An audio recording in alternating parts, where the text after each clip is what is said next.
Tudo bem. Esses dois últimos capítulos estão sob a minha responsabilidade.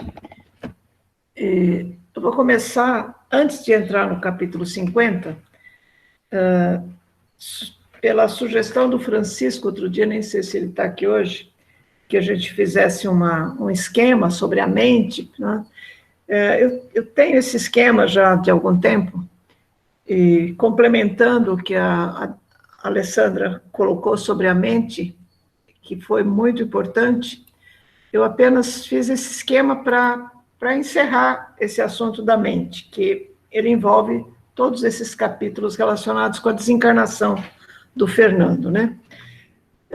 Então, eu sempre digo que a nossa mente é uma usina, nós podemos comparar a mente a uma usina eletromagnética, quer dizer, ela envolve a energia elétrica e a energia magnética. E o melhor exemplo que eu encontrei foi uma estação de televisão, essa foi a melhor imagem que eu achei na internet para a estação de televisão, e um aparelho de televisão ligados, os dois funcionando 24 horas por dia. Isso representa a nossa mente, quer dizer, ela emite energias e recebe energias 24 horas por dia. Quando nós estamos assistindo um programa de televisão na nossa casa e a gente não está muito satisfeito com o programa, o que é que a gente faz? A gente pega o controle remoto e muda de canal, não é isso? Com a nossa mente, nós podemos fazer isso também. Nós temos um controle remoto na nossa mente que é a vontade. Eu sempre digo que se a mente fosse uma empresa, o gerente geral seria a vontade. Então, da nossa vontade depende uma porção de funções da mente, que ela pode ou não funcionar, dependendo do nosso livre-arbítrio, quer dizer, da nossa vontade.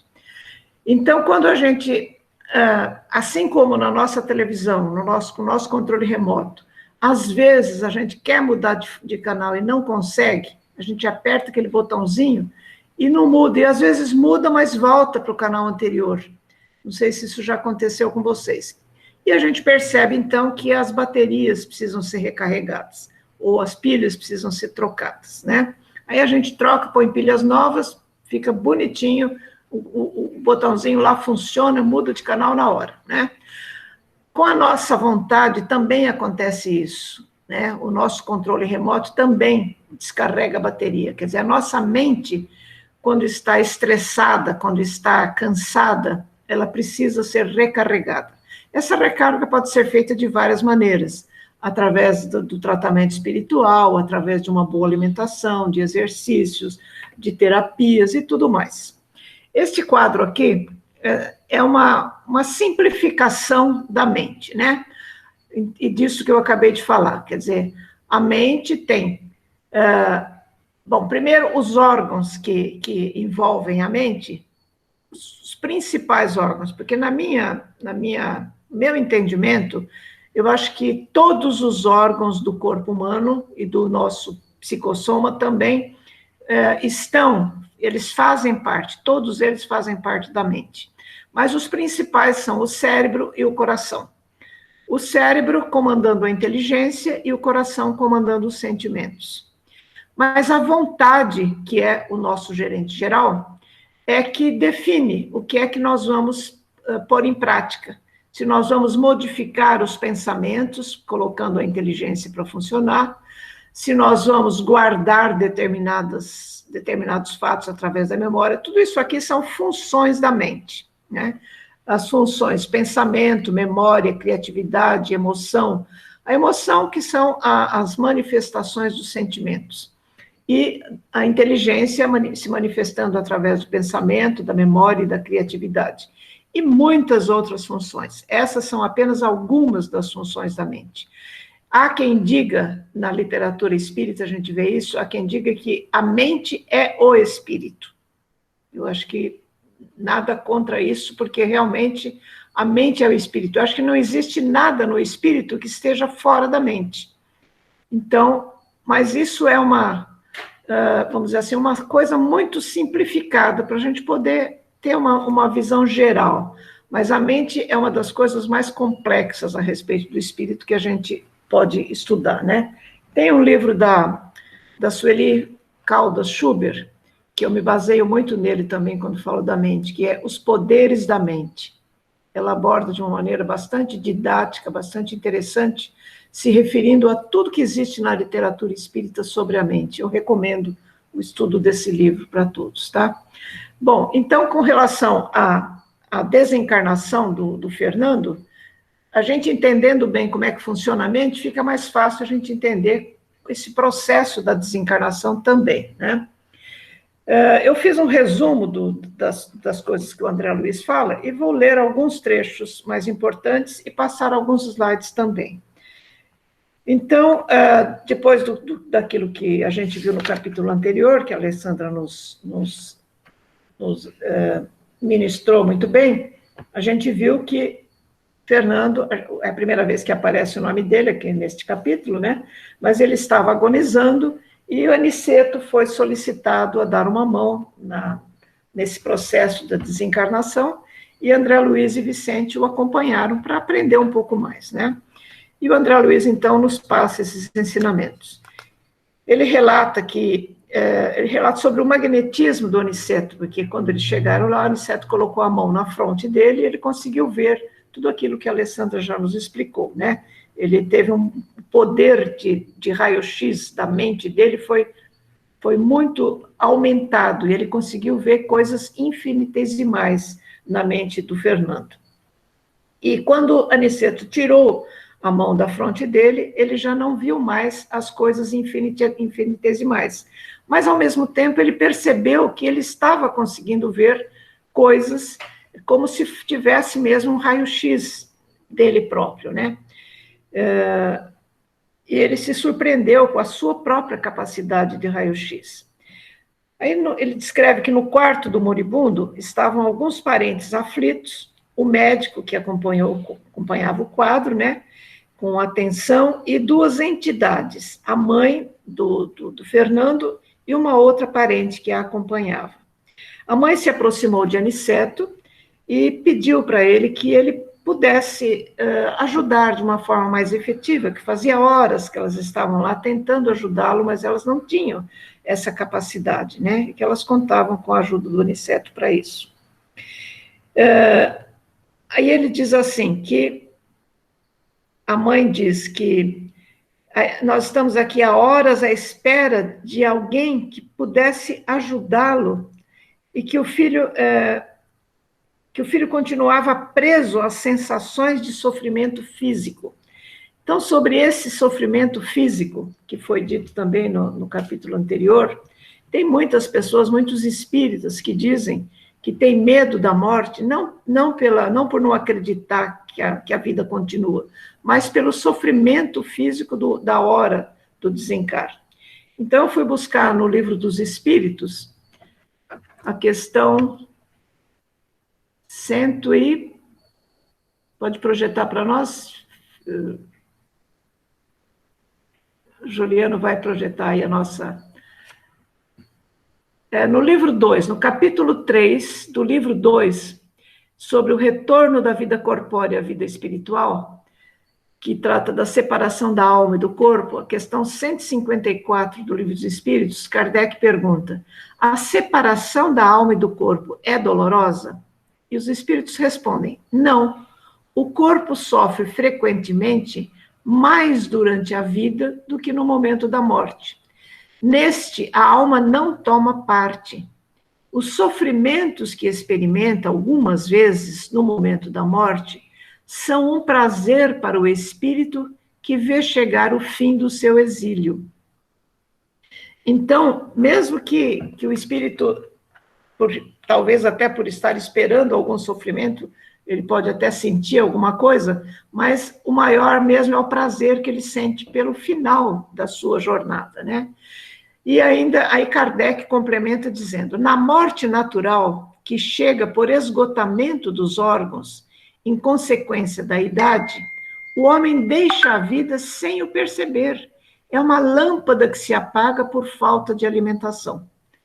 Quer dizer, a morte natural, ela não interfere absolutamente no corpo físico, ela não provoca dores. Então, esse medo que muita gente tem dessas dores no final do desligamento do corpo espiritual, do corpo físico, isso é pura imaginação nossa. Quer dizer, se nós alimentarmos, inclusive, essa ideia de que não existe dor nenhuma, mesmo que o processo da desencarnação esteja sendo motivado por uma doença dolorosa, a dor é da doença e não é do momento do desencarne, né? Principalmente se existe uma dor física antes da morte, o desligamento é uma libertação. Então, alguns espíritos continuam sofrendo dores depois que desencarnam por puro desconhecimento, por ignorância. Se nós alimentarmos isso, quer dizer, mesmo que estivéssemos sofrendo aqui por uma doença, o desligamento vai nos libertar dessa dor. Isso, a lei da atração nos informa isso, que nós podemos, inclusive, conseguir isso até enquanto encarnados, imagine depois do desencarne, né? Então, é importante que a gente alimente esses pensamentos reais, ao invés de ficar alimentando pensamentos que não são verdadeiros a respeito da morte. Bom, Irene, pode falar. Posso comentar? Claro, sem dúvida. Uma coisa interessante, assim, muitas vezes nas câmaras a gente percebe que tem espíritos que estão com dor, que estão com sofrimento, né?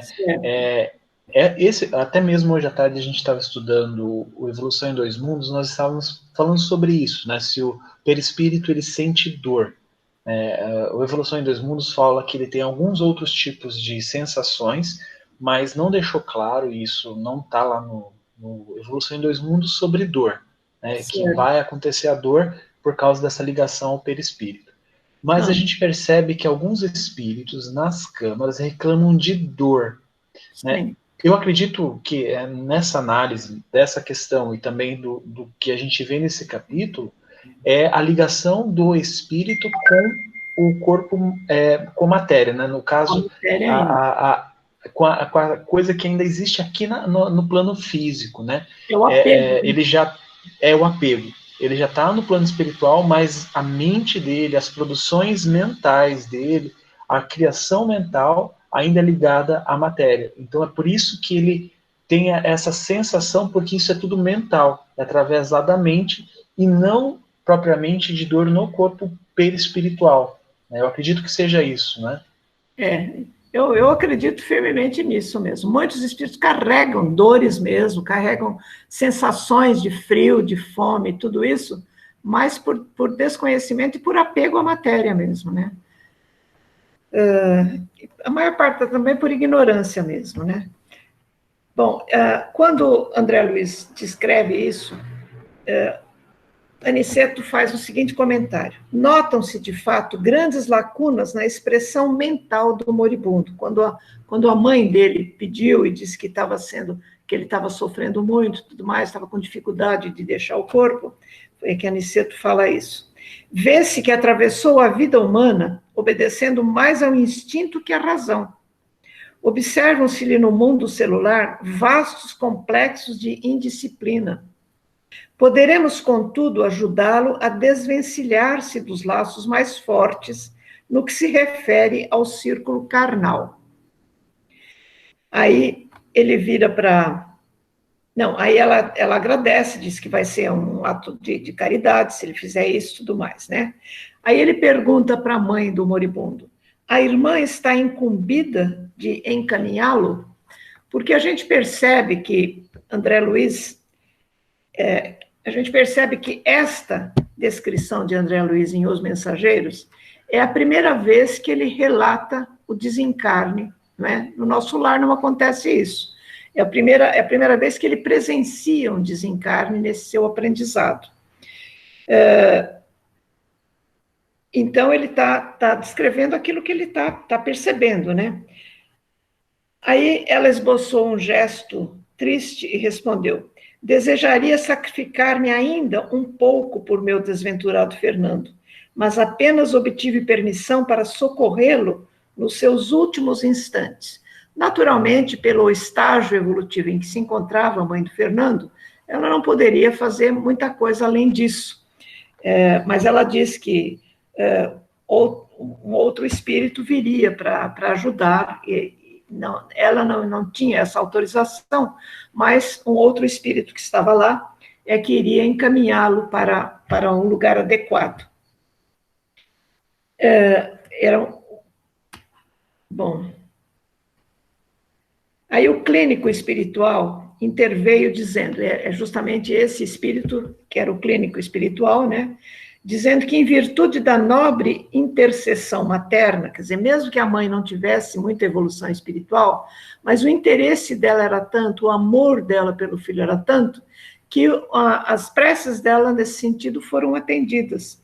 E esse clínico foi encaminhado para ajudá-la, né? Por causa, então, do interesse dela, a nobre... Ele teve a permissão de conduzi-lo a um lugar seguro. Aniceto, a essa altura, ele se refere ao magnetismo dos encarnados, cujas vibrações prendiam o moribundo à vida física, e era necessário neutralizá-los. Aqui também é a primeira vez que André Luiz relata sobre isso. Mas eu gostaria de lembrar que no livro, se eu não me engano, é o livro 4º do André Luiz, que é Obreiros da Vida Eterna, ele se aprofunda bem mais sobre isso, né? Eu trouxe algumas referências sobre isso para quem quiser se antecipar nesse sentido, né? Então, Obreiros da Vida Eterna, aliás, essa minha edição, ela é mais recente, eu gostaria que vocês prestassem atenção na capa do livro. Uma coisa que a gente sempre faz questão de dizer, que nós não temos um espírito, nós somos um espírito, né? Apesar de muitos espíritas, muitos oradores espíritas ainda continuarem dizendo o espírito de fulano, o meu espírito, e assim por diante. Mas a própria FEB, a Federação Espírita Brasileira, se convenceu disso, porque se nós pegarmos uma edição antiga da qualquer obra de André Luiz, vai estar lá na capa, pelo espírito de André Luiz. Esta aqui, como é uma edição mais recente, diz pelo espírito André Luiz. Quer dizer, a Federação deixou de considerar que o André Luiz tem um espírito e passou a considerar que ele é um espírito. E eu acho que isso é importante que nós prestemos atenção na nossa linguagem, no nosso linguajar sobre isso também, né? Dona Irene, posso só fazer uma observação? Voltar lá na mãe, pelo que eu entendi no texto, a mãe... Não fica claro assim, o nível de evolução espiritual dela, mas o que me ficou que eu achei parecido foi que é o caso do Fernando bem parecido com o caso do André Luiz, que ele tinha a mãe, né, que poderia interceder, até intercedeu por ele, porém aqui no texto a mãe fala que ela até iria se sacrificar para auxiliar o filho, porém os instrutores superiores a instruíram de deixá-lo à própria sorte, por conta das escolhas que ele fez durante a encarnação, né? E que prometiam ajudá-lo à distância, que foi o caso do André Luiz. A mãe dele e os espíritos de nosso lar auxiliavam o André à distância, lá nas zonas umbralinas, mas mesmo assim ela não pôde diretamente, esqueci o nome dela, a mãe do André Luiz, auxiliar ele diretamente naquele momento, porque ele precisava passar aquele tempo nas zonas de dor, de sofrimento, até para poder se tornar o André Luiz que hoje nós... Certo, agora eu acho que uma pequena diferença entre a mãe do André Luiz e a mãe do Fernando é também a superproteção, porque ela deixa claro que ela superprotegeu ele durante a encarnação, né? E ela mesma percebe isso, que ela não deveria continuar fazendo isso. Talvez isso também tenha pesado na decisão dos espíritos, de que ela não devesse continuar fazendo isso no plano espiritual também, né? Mas muito bem lembrado. Obrigada, Rita. Então, aqui nos Obreiros da Vida Eterna, para quem não leu ainda, é um livro que se dedica a uma viagem de André Luiz à Terra também, onde ele participa de 5 desencarnes, e ele descreve os detalhes de 2 desses desencarnes, entre 2 espíritas, são 2 espíritas, inclusive, um completamente diferente do outro. É muito interessante essa leitura. E Jerônimo, que era o obiatra, essa palavra obiatra, eu li num outro livro, não sei dizer para vocês onde foi, mas foi recentemente, o André Luiz não fala nisso, mas obiatra é o nome que os espíritos dão ao médico espiritual especialista em desencarnes. Quer dizer, é o espírita que faz isso que o Jerônimo faz no livro todo.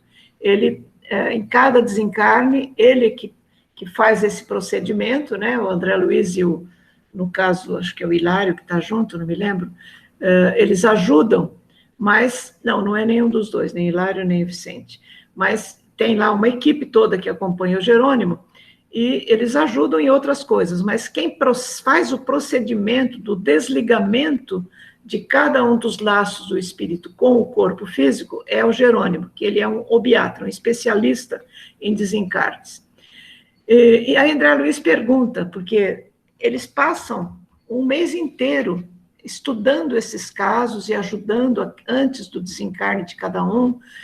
E aí André Luiz pergunta para o Jerônimo, todas as pessoas ao desencarnarem recebem esses cuidados? E a resposta do Jerônimo é essa, absolutamente. Assim como há trabalhadores que se esforçam mais intensamente nas edificações do progresso humano, há missões de ordem particular para atender às suas necessidades. Então, isso tudo que é descrito em Obreiros da Vida Eterna são das pessoas que merecem esse atendimento, né? São espíritos que trabalham pelo progresso aqui na Terra, não é que precisa ser espírita, não. Aliás, nesse livro, entre os 5 desencarnes que eles vão ajudar, existem 3 espíritas, um católico e um protestante. Inclusive, a protestante, que era uma senhora, ela recebe uma graça, inclusive, de um pedido de uma criança para que ela continuasse por mais algum tempo. E ela não desencarna naquele mês que estava programado. Ela permanece parece que mais 5 meses, por autorização do plano espiritual, atendendo a prece de uma criança envolvida no caso. Então, e entre esses 2 espíritas, também o processo é totalmente diferente, muito mais simples para um deles e muito mais complicado para o outro, embora os 2 sejam espíritas. E é importante ler no livro a causa, né? O que é que leva a pessoa a ter um desencarne mais tranquilo. Bom, eu acho que sobre esse livro, era isso que eu tinha que dizer, né? Continuando a questão do desencarne do Fernando,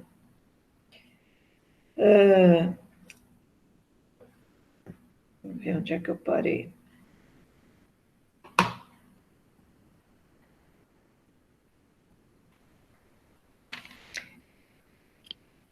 No clínico espiritual.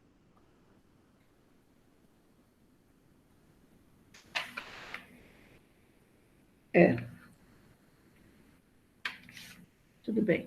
Então, após essa intervenção do Aniceto, que, assim, ele disse que o ambiente estava muito pesado. Isso também, em Obreiro da Vida Eterna, André Luiz relata com muito mais detalhes, tá? Essa intervenção do plano espiritual, quando o desencarne está difícil por causa da interferência dos encarnados, que prendem, né? É um magnetismo muito forte da família, principalmente, que fica segurando, mesmo que o desencarnando esteja querendo se desligar, ele não consegue, tão fortes são esses laços que a família provoca, né? É como se fosse uma teia mesmo, magnética e energética. Então, o Aniceto provoca a melhora, é aquilo que a gente chama de melhora da morte, né? Provoca essa melhora, aí o cirurgião fala, os prognósticos estão melhorando. Aí a família, ele aconselha a esposa que vá descansar e a família que se retire, e foi o que aconteceu. Aí permaneceram no quarto apenas o médico e o irmão do moribundo. Isso facilitou bastante, o Aniceto pôde desenvolver o trabalho dele, né, porque aquelas teias já estavam desfeitas com a ausência dessas pessoas, né. E, diante do olhar significativo do Aniceto, assim, aí ao mesmo tempo aparece, não, aí o médico falou assim, vamos abrir as janelas para entrar um pouco de ar. Ele abre a janela, nisso aparecem 3 espíritos com uma face horrendo, né, falando, como é? O Fernando vem ou não vem? Quer dizer, com certeza eram companheiros dele, das farras, né, porque pelo que a gente percebeu até aqui, o Fernando era um espírito que se dedicou ao usufruto das coisas que a vida oferece na Terra, né? E ele, com certeza, tinha companheiros de bares, de bebidas e tudo mais, de jogos, quem sabe lá o que ele fazia. E esses companheiros já tinham desencarnado, estavam esperando por ele. E era justamente isso que aquele clínico espiritual estava lá para evitar, que ele caísse nas garras desses espíritos e fosse levado para ambientes onde seria muito mais difícil ele sair, né? Isso tudo graças à interferência da mãe dele, graças ao amor da mãe dele, né? Bom, então, quando esses espíritos apareceram na janela, só o olhar do Aniceto para eles foi o suficiente para que eles desaparecessem, né? Não voltaram mais. Assim que a serenidade se estabeleceu no ambiente, o Aniceto iniciou a retirada do corpo espiritual do Fernando, como é que é? Desde os calcanhares até a cabeça. Quer dizer, nos Obreiros da Vida Eterna, o André Luiz descreve isso detalhe por detalhe. Ele conta que os calcanhares são a primeira coisa que esfria no corpo. Ele não fala que existem laços prendendo o espírito ao calcanhar, mas o primeiro centro energético que ele trabalha é o gástrico. Então, existe uma ligação muito forte do perispírito ao centro gástrico. Por isso é que eu digo que a mente está ligada a todos os órgãos, porque o espírito está ligado, né, praticamente a todos os órgãos.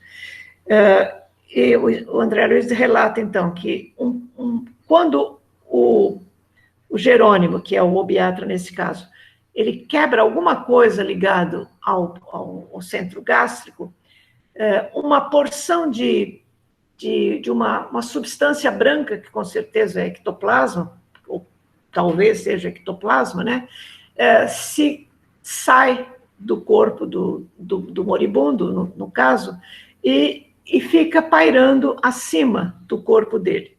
Quando ele desliga mais uma parte ligada ao cardíaco, mais uma quantidade dessa substância se junta àquela primeira e fica pairando lá em cima, na mesma direção do corpo. Mas, quando ele desliga a porção que está ligada ao chakra coronário, o André Luiz diz que houve um estalo, que o Jerônimo enfia a mão no cérebro do moribundo e quebra alguma coisa, e na mesma hora diz que uma luz violácea dourada, tão forte que ele se sentiu meio enceguecido com aquela luz. Ela sai e se junta àquela substância que estava lá em cima, esperando imediatamente o perispírito do moribundo se forma, que é exatamente igualzinho ao corpo que está ali deitado. Nesse momento é que o moribundo solta um suspiro, que é o suspiro da morte, que muitas vezes as pessoas dizem, né? Isso desperta as pessoas, e aqui no caso do Fernando acontece a mesma coisa. Ele solta esse suspiro e acorda as pessoas, né? E todo mundo vem e começa a chorar, toda aquela cena que todos nós conhecemos, né? Bom, aí o André Luiz diz que a família do morto ela faz aquela cena toda, né, como uma cena ruidosa e tudo mais. A genitora e o clínico ajudam, recebem o corpo espiritual, que é oferecido por Aniceto, né, e ela se despede do filho ali, e esse ajudante, que é o clínico espiritual, que leva, então, o corpo perispiritual de Fernando para um abrigo que já estava combinado. E o André Luiz descreve isso também no Obreiros da Vida Eterna, que para um desencarne, principalmente esses desencarnes que merecem uma assistência, existe um trabalho tão grande do plano espiritual que é mais ou menos o que acontece com a reencarnação, o processo da reencarnação. Ninguém é recebido no plano espiritual assim de repente. Ninguém chega numa colônia espiritual por acaso e nem sem uma prévia preparação, né? E nem sempre eles vão diretamente para uma colônia espiritual. Sempre existem abrigos intermediários que existem para essa adaptação do espírito nesse processo do desencarne até a reentrada e a reentrada na vida espiritual novamente, né? Existe um tempo aí de preparação para isso. Então, esses abrigos que existem, como a gente viu no começo do livro Os Mensageiros, né? Aquele posto de socorro também existe com esse objetivo, né?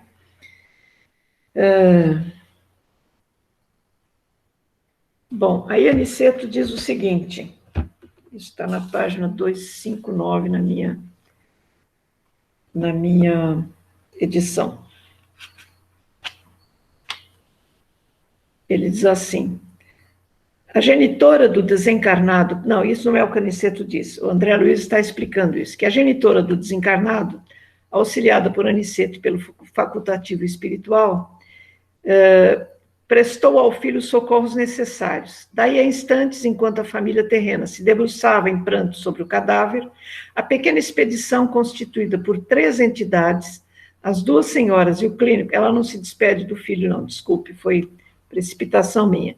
Ela vai junto com o clínico para entregar o filho nesse posto de socorro. E eles foram utilizando a volitação. Não, eles não saíam utilizando a volitação, mas caminhando como simples mortais. Quer dizer, cada situação tem a sua explicação, né?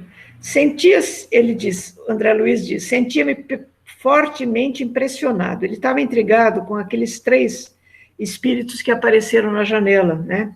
E aí o Aniceto diz para ele: não se preocupe tanto, André, com os vagabundos que esperavam o nosso irmão infeliz. Só não penetraram na câmara de dor porque a nobre presença maternal impedia tal assédio. Quer dizer, esse merecimento, não é, que as pessoas têm pela família, pelo amor da família, isso é muito importante, principalmente na hora do desencarne. Aí ele diz: cada criatura na vida cultiva as afeições que prefere. Fernando estimava os companheiros desregrados. Não é, pois, estranhável que tenham vindo esperá-lo na estação de volta à existência real. Paulo de Tarso, no capítulo 12 da Epístola aos Hebreus, afirma que o homem está cercado de uma grande nuvem de testemunhas. Ora, essa informação foi endereçada ao espírito humano há quase 20 séculos. Cada um, pois, tem o séquito invisível a que se devota na Terra. Mais tarde, quando a coletividade apreender a grandeza das lições evangélicas, todo homem terá cuidado na escolha das suas testemunhas. Quer dizer, isso depende da vida que a gente leva aqui, né? Infelizmente, a maioria dos seres encarnados não se preocupa com isso, quer dizer, a maioria vive a vida do seu jeito, e mesmo entre os espíritas a gente vê isso, né? Pessoas que, isso daqui eu tenho a eternidade para resolver, então na próxima eu cuido disso. E vamos aproveitar a vida com o que ela nos oferece de bom, né? Infelizmente, muitos espíritas ainda pensam assim. Irene. Bom, Alguém tem comentários sobre esse capítulo ainda? Pode falar, Juliano. Uma coisa interessante, assim, os assistidos, né, nas câmaras, muitos relatos dos espíritos a pessoa me chama de novo, né? A gente trabalha na câmara, doutrina, muitas vezes a espiritualidade acaba afastando aquele espírito, né, do contato, a pessoa dá aquela melhorada, tudo vai bem e de repente chama de volta, né? E aí o espírito manifesta novamente, mas essa pessoa não para de me chamar. E eu acho que é exatamente isso que o Paulo, né, Paulo de Tarso, estava falando aqui e que o Aniceto pontua, né? Essa nuvem de testemunhas é onde o assistido acaba chamando muitas vezes novamente aqueles espíritos ligados a ele, ou espíritos talvez que não estejam ligados por um problemas do passado, mas por afinidade, né, como o Fernando, por vícios, por mesma energia, mesma forma de pensamento, né? Então isso tudo acaba atraindo, né, não só para nós espíritas, mas no contexto geral dos assistidos também, né? É verdade. Muito bem lembrado isso, Juliano. Eu me lembro que há muitos anos eu estava trabalhando numa câmara e o espírito falou isso, né? Uma assistida saiu, o espírito se manifestou e disse que voltou porque ela tinha chamado. E eu fui designada para conversar com essa pessoa encarnada sobre esse fato. E eu me lembro que eu disse para ela que o espírito disse que ela estava chamando. Quer dizer, a minha falta de experiência na época me fez tomar essa atitude, né? E ela me garantiu que não tinha chamado. E foi aí que eu comecei a me aprofundar no assunto e descobri que as formas de chamar são muitas, né? Então, a gente deve orientar os nossos assistidos nesse sentido, que a gente não chama, mas as nossas atitudes é que chamam, os nossos pensamentos. Às vezes a gente nem sabe, nem tem consciência. A pessoa que está sendo obsidiada, ela não tem consciência disso, mas a sensação que ela tinha antes de ser desligado o obsessor era muito boa, e ela se lembra dessa sensação com saudade. Isso é uma forma de chamar o espírito de volta. Então, as pessoas precisam ser orientadas nesse sentido, realmente. Muito bem lembrado. Mais alguém gostaria de comentar alguma coisa sobre esse capítulo? Oi, Irene. Fala, Luciana. Eu achei bem legal também quando ele fala do magnetismo dos encarnados, né? Ah, Que sim. atrapalhava durante o desencarne, né? E serviu para a gente ficar esperto também, lembrar disso, né? Que além da gente se preparar para o nosso desencarne, temos responsabilidade no desencarne daqueles que a gente ama, né? Dos nossos entes queridos. Porque é uma coisa que acho que pega muito para a gente, né? Se você vê um ente querido desencarnando, né, nesse momento, a gente tem que saber se comportar, né? Porque vendo todo esse processo que o André vivenciou, né? Temos a responsabilidade de se comportar, né? Entregar para a espiritualidade, não ficar naquela coisa de apego, né? Eu achei muito bacana isso que ele citou aí, né? Desse magnetismo do nosso encarnado, de nós encarnados atrapalhar, né? Nesse momento, né? Interessante que essa questão do magnetismo, Alessandra, tem tudo a ver com a mente. Aliás, sim, eu gostaria de lembrar aqui, quando eu mostrei aquela questão da mente, do coração e do cérebro, eu me lembrei do Greg Braden, que é um cientista americano, que eu já falei em algumas ocasiões sobre ele. Ele diz que experiências científicas têm mostrado isso, embora a ciência ainda não tenha revelado isso, mas são experiências muito recentes que mostram que o coração humano, ele, em termos de... antes disso ele diz que se nós quisermos modificar alguma coisa na nossa vida, nós temos que modificar o campo magnético e o campo energético daquilo que a gente quer modificar. Então, uma doença do corpo, por exemplo, ela depende da mudança do campo energético e magnético. E ele diz que esses estudos, estudos científicos provam que o coração é um órgão 100 vezes maior que o cérebro, 100 vezes mais poderoso que o cérebro no campo energético. E 5.000 vezes mais poderoso que o cérebro no campo magnético. Então, quer dizer, em qualquer situação que nós queiramos mudar alguma coisa em nós ou em alguém que nós estejamos querendo ajudar, e mesmo nesse momento do desencarne, é muito importante que a gente tenha essa consciência, né? Que a gente haja não só com o pensamento, mas com o coração. É aquilo que os espíritos vivem dizendo, que o conhecimento é importante, mas que nós precisamos aprender a trazer o conhecimento para o coração. Quer dizer, para juntarmos as duas coisas, o campo magnético e o campo energético. Os dois juntos vão poder agir de forma muito mais poderosa. Obrigada. Para complementar o que a senhora falou agora do magnetismo, eu acredito que a capacidade do coração, desse poder magnético maior do que até o cérebro, eu acredito que é por conta da usinagem mesmo de energias magnéticas, eu não conheço alguém que usine pelo coronário, né? Poucos usinam pelo frontal, poucos, mas a maioria é cardíaco, gástrico e esplênico, né? Então, a capacidade de usinagem realmente do cardíaco, ela é muito grande quando a gente coloca todo o sentimento, todo o amor que a gente tem pela pessoa ou pela situação. Então, faz bastante sentido. Isso mesmo, Rita. Aliás, é por isso que o Espírito Verdade diz no Evangelho: espíritas, amai-vos, espíritas, instruí-vos. Quer dizer, o primeiro ensinamento é amai-vos. Uma pessoa simples, que sabe amar, ela tem um poder muito maior do que uma pessoa com muito conhecimento, mas que não sabe amar, né? Acho que isso, todos nós concordamos com isso. Agora vamos, então, para o último capítulo, aí a gente termina hoje os mensageiros. Vamos sentir, nos despedir deles, mas outros ensinamentos estão aí na porta, o Douglas esperando para nos falar sobre os missionários da luz, né? Bom, nas despedidas não tem muitas coisas, principalmente em relação à mediunidade, né? Tem coisas importantes, mas são conhecidas de nós já, né? O André Luiz conta que, olha, tudo isso, gente, aconteceu em uma semana. O conteúdo todo desse livro aconteceu em uma semana, que eles permaneceram ali na casa do Isidoro e da Isabel, né?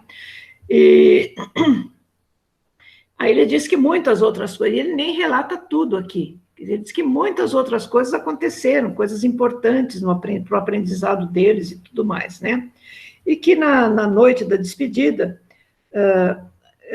todo mundo ficou muito emocionado, o Aniceto fez uma interpretação de um trecho da Bíblia, que ele abriu ao acaso e leu, e aí alguém, uma das senhoras presentes, desencarnadas, né, pediu que ele se aprofundasse mais na interpretação, e ele disse que, infelizmente, não dava, o Aniceto disse que outros afazeres o chamavam, porque esses espíritos que têm, assim, muita facilidade para penetrar no coração das pessoas, pela sua interpretação e tudo mais, eles são explorados, né, até pelos próprios espíritos. Então, se ele se deixasse, ele ficava lá a noite inteira falando.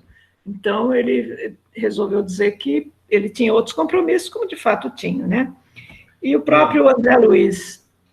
Se me permite uma observação, André Luiz, ele descreve uma coisa que eu achei bem interessante aqui, né?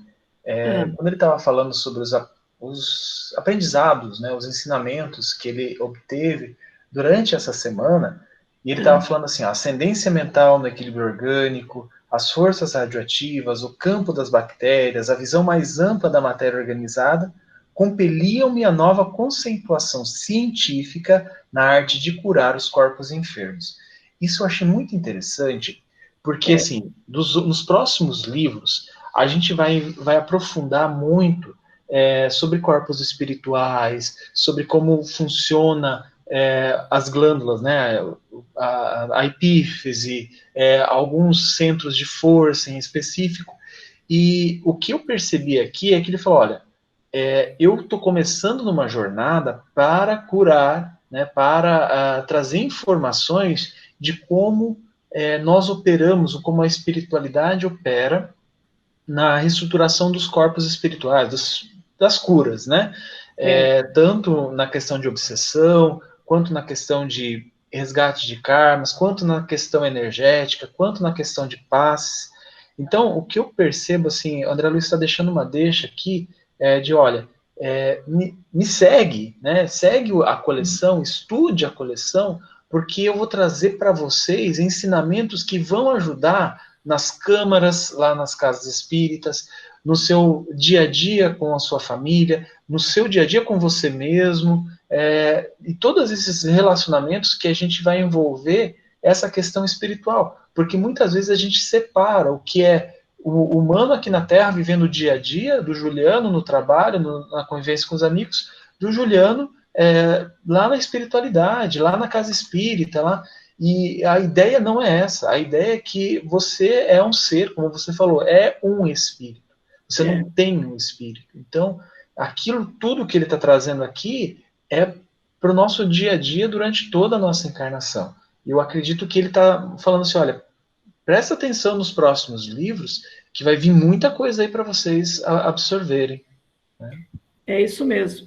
Aliás, eu acho que muitos espíritas ainda têm dúvidas sobre isso, né? Como é que a gente vai se comportar como espírita no nosso dia a dia? Se a gente tem que trabalhar, tem que ganhar dinheiro, tem que cuidar da qualidade de vida e tudo mais. Mas é justamente isso, quer dizer, nós podemos fazer a mesma coisa da forma que escolhermos. Muitos espíritos escolhem fazer como se não fossem espíritas. Trabalham, ganham dinheiro, fazem negócio, trapaças e tudo mais, têm vantagens, sem lembrar que são espíritas. Quer dizer, tudo isso são responsabilidades que as pessoas assumem. No ambiente familiar, quer dizer, se há um desentendimento no ambiente familiar, o espírita que não pensa dessa maneira, que ele é espírita em qualquer momento, ele se comporta como se comportava antes de ser espírita, porque ele não está na casa espírita, ele não está falando com um companheiro de doutrina, ele está falando com a mulher que chateia ele, ou com o marido que pega no pé. Quer dizer, se nós somos espíritas, nós temos maneiras diferentes de nos comportarmos e devemos nos exercitar nisso. Ninguém está apto a fazer isso 24 horas por dia, mas é nossa obrigação nos exercitarmos a cada situação nova que acontece, da gente ter uma atitude nova também. Nem sempre a gente vai conseguir, mas nós podemos conseguir se quisermos, se a vontade estiver acima de tudo na nossa mente, né?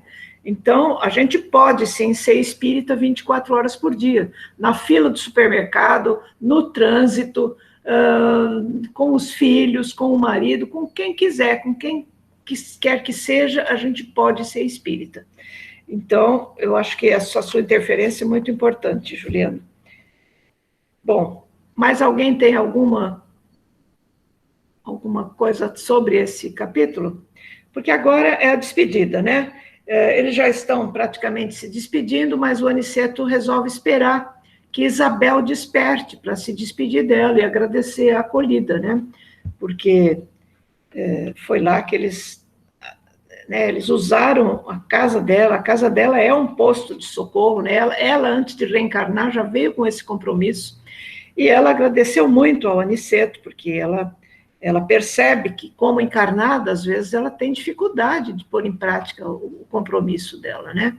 Mas, com certeza, a presença do marido, do Isidoro, dá força para ela, e ela acaba levando a sério o seu compromisso, mesmo enquanto está acordada, né? Bom, e aí eles se despedem, e Aniceto pede licença para fazer uma prece de despedida. Essa prece do Aniceto é uma prece muito bonita, e eu gostaria de ler essa prece, e já em seguida dar por encerrada a nossa reunião, porque eu acho que fazer uma outra prece em cima dessa não vai combinar. Então, eu peço licença para fazer isso, tá? Então, Aniceto fixou os olhos no alto e falou com sublime beleza: Senhor, ensina-nos a receber as bênçãos do serviço. Ainda não sabemos. Amado Jesus, compreende a extensão do trabalho que nos confiaste. Permite, Senhor, possamos formar em nossa alma a convicção de que a obra do mundo te pertence, a fim de que a vaidade não se insinue em nossos corações com a aparência de bem. Dá-nos, Mestre, o espírito de consagração aos nossos deveres e desapego aos resultados que pertencem ao teu amor. Ensina-nos a agir sem as algemas das paixões, para que reconheçamos os teus santos objetivos. Senhor amorável, ajuda-nos a ser teus leais servidores. Mestre amoroso, concede-nos ainda as tuas lições. Juiz reto, conduze-nos aos caminhos direitos. Médico sublime, restaura-nos a saúde. Pastor compassivo, guia-nos à frente das águas vivas. Engenheiro sábio, dá-nos o teu roteiro. Administrador generoso, inspira-nos a tarefa. Semeador do bem, ensina-nos a cultivar o campo de nossas almas. Carpinteiro divino, auxilia-nos a construir a nossa casa eterna. Oleiro cuidadoso, corrige-nos o vaso do coração. Amigo desvelado, sê indulgente ainda para com as nossas fraquezas. Príncipe da paz, compadece-te do nosso espírito frágil. Abra nossos olhos e mostra-nos a estrada do teu reino. E com essa prece de Aniceto, nós damos por encerrada o nosso estudo de hoje e o nosso estudo desse livro maravilhoso, Os Mensageiros. Obrigada, André Luiz. Obrigada, Chico Xavier, que lhe serviu de instrumento. E a todos aqueles que põem em prática, não só encarnados quanto desencarnados, que põem em prática estes ensinamentos. Graças a Deus. E eu agradeço também a oportunidade de estar aqui, me aprofundando neste estudo e trazendo para vocês mais um pouquinho desse conhecimento que André Luiz nos deixa. Obrigada, graças a Deus. Que assim seja.